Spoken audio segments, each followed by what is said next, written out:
My name is Richard Yohane. I work for a human rights organization in Malawi. The organization I work with is called Rights Institute for Social Empowerment. It's a local NGO dedicated to the advancement of the rights of LGBTI people, women, and girls. I found this organization in 2006 based on the prevailing oppressive and human rights environment being faced by LGBTI people specifically as a minority group, and women and girls as the most vulnerable members of our society. In Malawi, homosexuality remains illegal, where same-sex relationships are criminalized by the penal code of our constitution. Uh, Section 53 to Section 56 of our penal code strictly stipulates that anybody involved in same-sex relationships is a criminal and is punishable by 14 years of hard labor. The situation of women and girls is also not that as would have hoped to be, because there's continued violence against women, there's continued human trafficking involving women and girls, where some parents, some wealthy people do collude to sell girls for sex, to sell women for sex.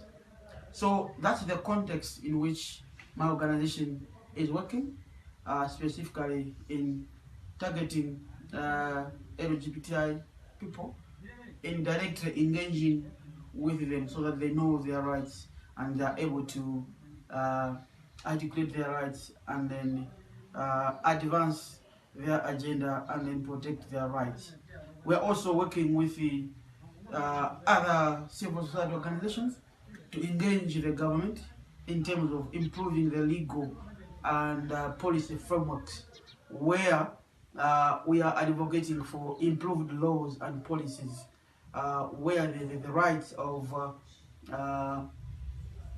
LGBTI people will be recognized and protected. The Constitution of Malawi clearly says that discrimination of any nature based on any status must not be tolerated in Malawian society. However, our penal code actually does exactly that. It criminalizes and discriminates LGBTI people. So the work we're engaged in is to advocate for improvement of these other oppressive laws so that they can be harmonized and they can be in tandem with what the Constitution is saying. Our Constitution is pretty progressive because from section 15 to 42 is all about human rights. So we are using our Constitution as a tool to promote the rights of LGBTI people as a specific group, women and girls who continue to face stigma, discrimination, and issues of violence, especially gender-based violence. In the context of this, I strongly believe that my participation to this conference will strengthen my abilities to, one, conduct effective advocacy towards the emancipation of LGBTI women and girls' rights. This I hope to gain from my interactions and my networking with other experienced activists from all over the world who have got such a wealth of experience and expertise.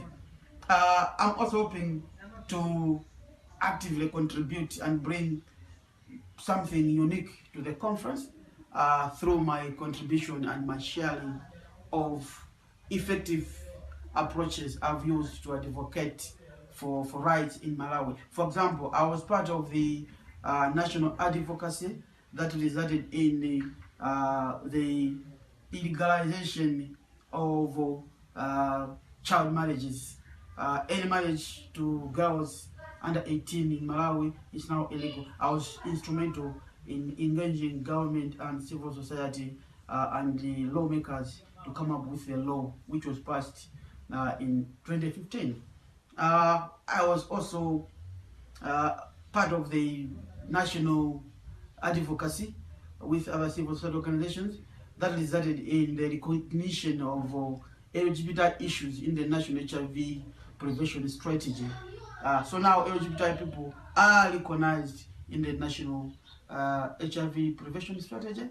What remains now is to make sure that those fundamental values are actually realized through implementation of programs on the ground. So I'll also share that kind of information of how we can mobilize people, how we can be an activist that is action-oriented for specific social change. I'll also share my resource mobilization skills in terms of how one can effectively mobilize resources for human rights work. I'll also share my skills to do with human rights education. I was one of the people who in 2013 attended a human rights education training at ECTAS in Montreal, Canada, where I learned a lot of practical skills and tools in terms of engaging minority groups, empowering them with their rights, and engaging government and other policymakers, influential people in influencing change to do with policy and legal reform. So all in all, I strongly believe that my participation to this conference will be very beneficial to me as an individual, as an activist. It will also be beneficial to my organization because it will be more effective after learning from my friends, from other activists at that level. It will also, my attendance will also be very beneficial to other activists who I'm going to get in touch with at the level, who I'm going to share with all this vast experience and expertise I have. And then even after the conference, I'm looking forward to continuing to networking with them through so many medias which will be at our disposal. So basically, based on these facts, I strongly believe I need to be supported with the attendance to this conference. Thank you.